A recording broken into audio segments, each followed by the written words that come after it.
Good morning. It's an exciting day to talk business. My name is Blyden Ukem and it's Business 360.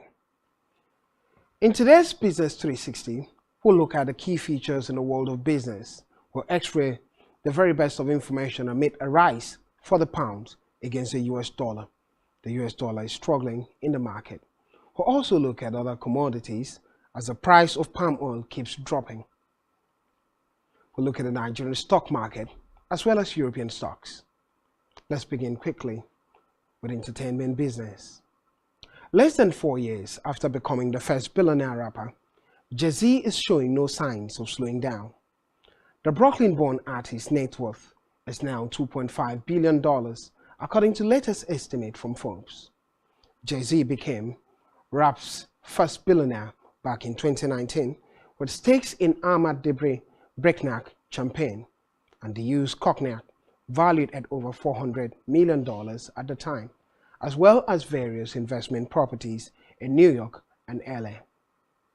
His wealth has ballooned in recent years thanks, in part, to the growth of his entertainment company, Roc Nation, his sale of streaming service Tidal, as well as numerous investments in companies including Uber. Forbes pegged his net worth at $1.4 billion just last year. From $1.4 billion last year, he's moved to 2.5. And Warren Buffett has said, this is the man anybody should learn from. So looking at business outlook in the US.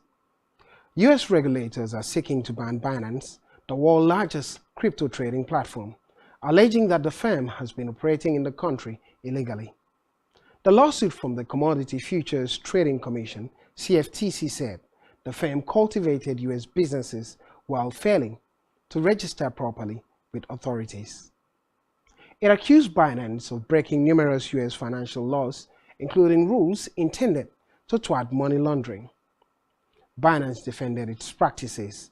It said it had made significant investments to ensure that US users were not active on the platform, including blocking users identified as American citizens or residents, or who had a US mobile number.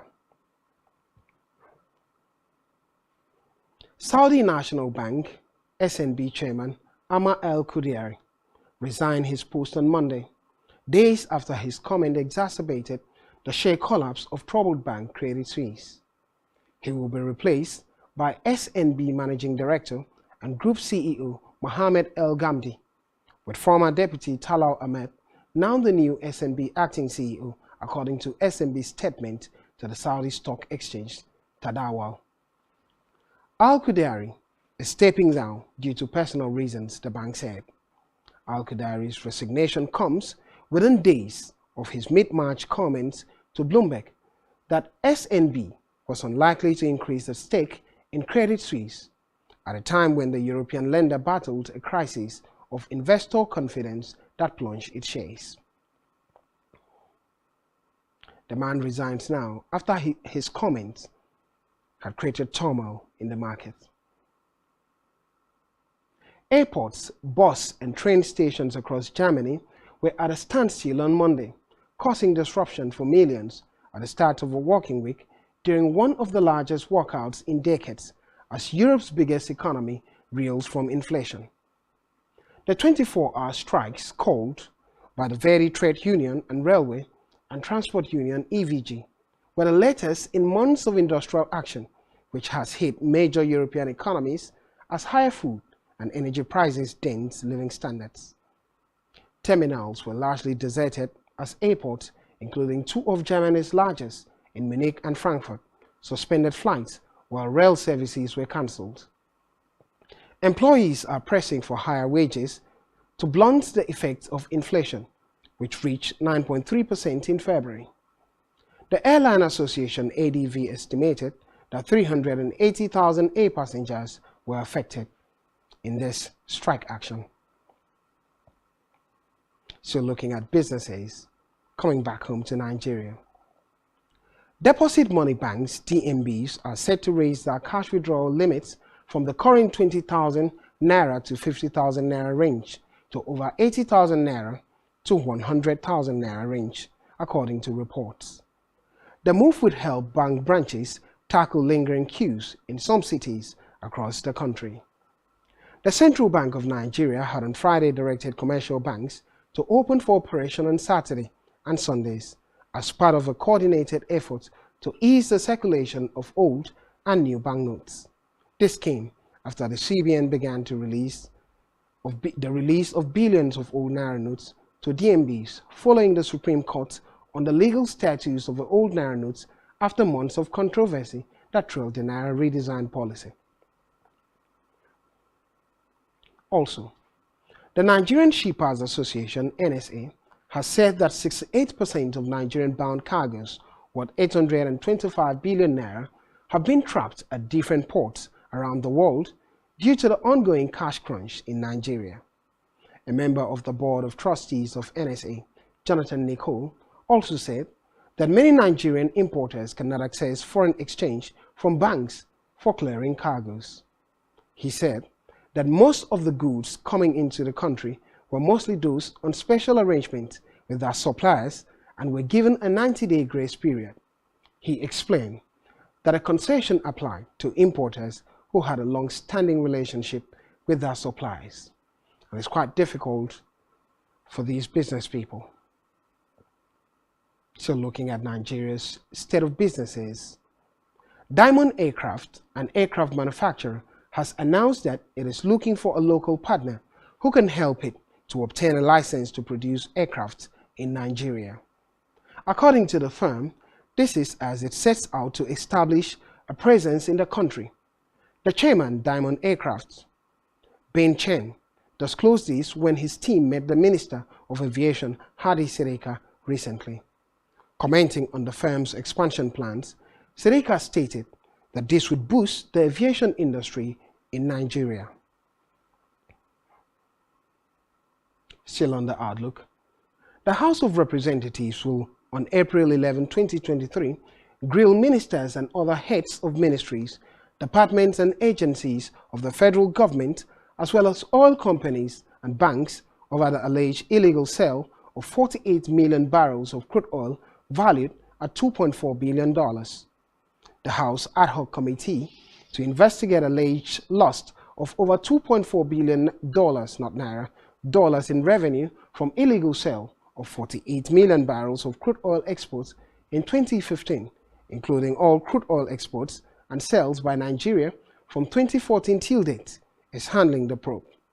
The committee, in a notice to invitees on Monday, also demanded memoranda from whistleblowers whose alarm had led to discovery of public funds from corrupt individuals and organizations. The committee invited 100 individuals, organizations, and groups, including the Nigerian National Petroleum Company Limited, Group Chief Executive Officer, NNPCL, Federal Ministry of Finance, Budget and National Planning, and Attorney General of the Federation, and the Central Bank of Nigeria, among others. Meanwhile, mobile subscriptions have risen by 4.61 million to hit 226.84 million in 2022, according to new industry statistics from the Nigerian Communication Commission. This follows a trend of sustained growth in the telecommunications sector that has been recorded since 2022. In February 2023, the total number of mobile subscriptions rose to 226.84 million from the 225.88 million that was recorded in January 2022. MTN remained the largest telecom provider with 92.71 million mobile subscriptions, followed by Globalcom with 60.76 million, Airtel with 60.3 million, and 9mobile with 13.07 million. It would be a good time to look at global outlook, the global economy. Looking at African perspective, Ghana Economic Index. The Bank of Ghana lifted its benchmark monetary policy rate further by 150 basis points to 29.5% during its March 27, 2023 meeting, while most analysts had expected it to remain steady at 28%. It was the second consecutive rate hike this year, pushing borrowing costs to the highest level since at least January 2001 in an effort to re-anchor inflation expectations towards the medium target and to put the economy on the path of stability. The headline inflation rate, though more than 5 times the 10% ceiling of the central bank's target range, and has dropped for the second consecutive month to 52.8% in February after reaching a record high of 54.1% in December. The bank said inflation is expected to reach 29% by the end of the year. Meanwhile, the country is facing its worst economic crisis in decades and is in the process of restructuring its debt in order to secure a $3 billion loan from the IMF, the International Monetary Fund. It would be a good time to look at the commodities market, beginning with market commentary from Todd Colvin. Gold continues last week's decline, near $1,950 level as bank concerns ease. Todd Colvin examines this. Let's hear from Todd. Gold prices open the week moving lower, seeing a wider range, getting all the way down to 1945 after starting out north of 1980, ending the session just north of the 1950 level. So down about $30 today. The 2-day decline is about $42. So it's been a rough couple of sessions going back to Friday and today for gold as gold continues to move lower. The dollar was actually weaker today. Treasury yields were higher, so a little bit of a tug of war there. But ultimately, the market repricing in higher odds for the Fed to raise rates at the next policy meeting, which doesn't come until May. So again, gold seeing a big 2-day move lower, down $42 over the last 2 sessions. Now, what does this mean for volatility? Well, if you check out that CVOL index over at cmegroup.com, you'll notice that volatility, while it was lower today, remains elevated. Now, we saw volatility moving lower across most asset classes today. But again, gold has seen volatility remain elevated, so we're nowhere near where we were prior to when this banking crisis began. So volatility remains higher despite the fact that we are seeing things move a little bit lower to start the week. Lastly, let's talk about what we have ahead on the calendar. Well, tomorrow we get the consumer confidence numbers. We also get the Richmond Fed Index. But all eyes will likely be on the Fed Vice Chair of Supervision, Michael Barr. He'll be speaking to the... Thank you, Todd. The exceptional of context in the analysis regarding gold. Let's move to the market this morning about the metals, gold, silver, other metals, steel, copper. The market this morning, metal market. The metal this morning have shown positivity on one hand and negativity on the other hand. Gold price is dropping slightly this morning. Current price $1,955 per ounce. For silver, it's $22 per ounce, dropping slightly this morning. Copper also gaining just slightly this morning, but steel prices 4,121 Chinese yuan per ton, increasing by 16 points and 0.39% appreciation. Let's look at the energy market. The energy market is expected.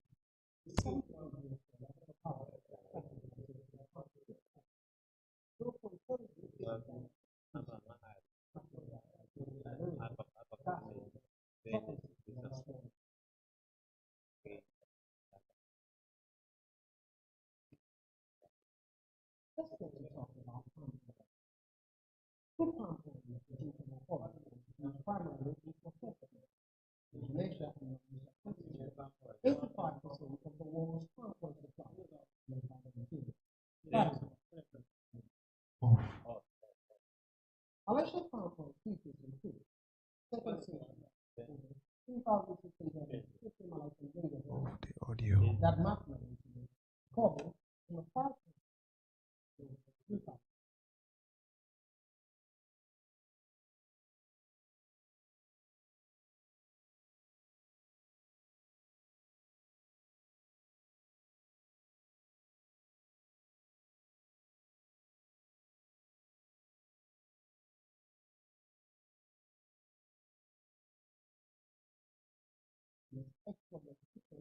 until the end of Ramadan and the Eid celebration to support domestic demand.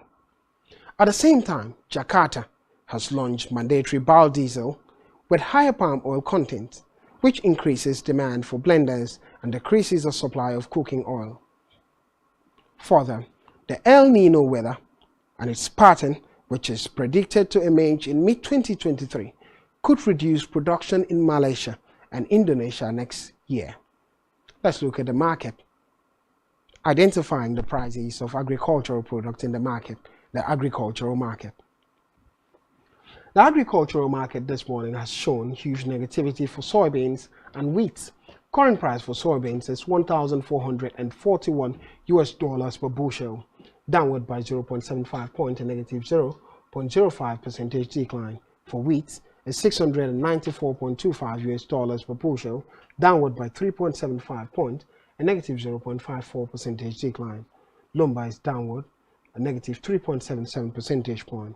For palm oil still moving higher, upward by 83 points, 3,659 Malaysian ringgit per ton, a 2.32% appreciation.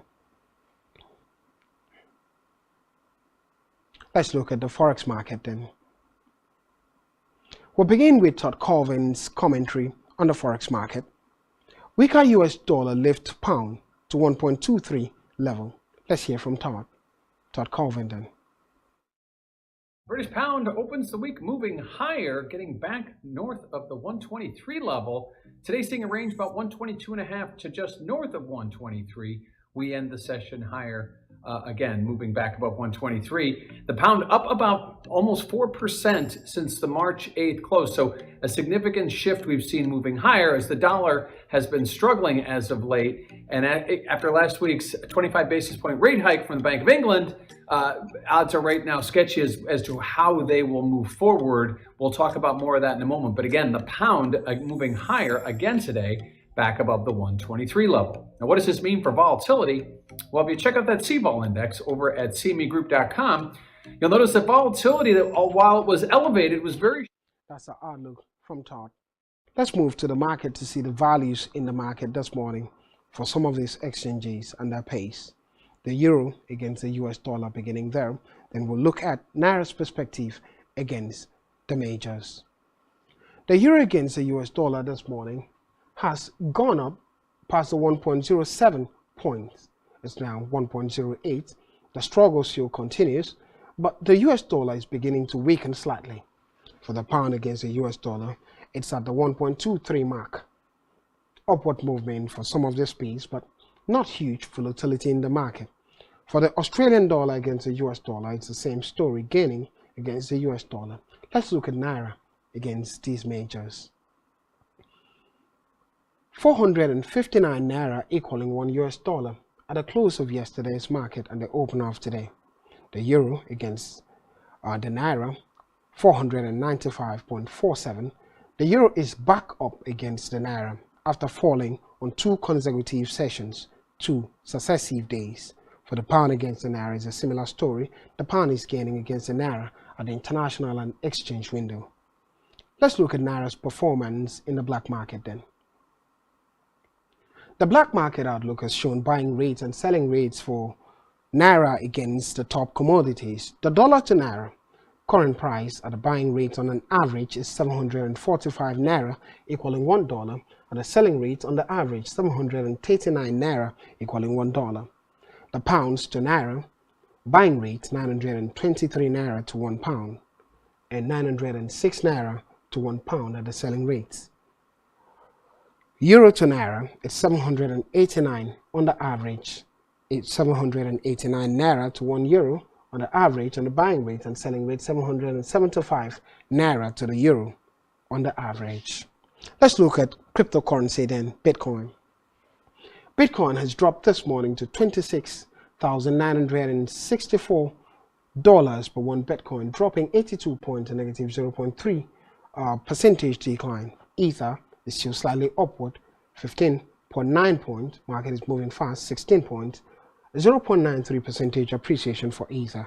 Binance is slowing down, also Cardano slowing down, Solana slowing down, Ripple's also slowing down. Bitcoin has hit a point that is beginning to decline slightly after reaching 29,000 mark. Well, it could be better days ahead depending where you're looking at. Let's look at the stocks market immediately. European stock rise for a second day. The major bourses in Europe were up nearly 1% on Tuesday, which is today extending gains of over 1% from the previous session as fears of a wider banking contagion continue to ease and confidence on risk appetite returned to the market. The stocks bank index added 1.1%, but also mining and oil and gas stocks were up. The Nigerian stock market also did well amid the plunge. Nigerian stock market outlook. Capitalization plunged by negative 2.08% on Monday, closing down at 29.28 trillion naira. This wiped off 621.99 billion naira from the Nigerian bourse total investment value, which ended trading at 29.9 trillion naira last week Friday. Similarly, the all-share index depreciated significantly to 53,750.77 points. On the trading floor, over 100.88 million shares exchanged investors' hands, and the outlook of the market was in 3,279 deals worth 4.34 billion naira on Monday. Cotvale led the gainers, and with 6.67% rise in share price to move from 45 kobo to 48 kobo per share. Let's look at the bottom losers. NCR topped the losers table after shedding 23 kobo to drop from 2 naira 35 kobo to 2 naira 12 kobo per share. And the top volume. Guarantee Trust Holdings led the day's trading with 12.83 million shares valued at 318.51 million naira. This is it on Business 360. My name is Blyden Ukem. Thank you for watching.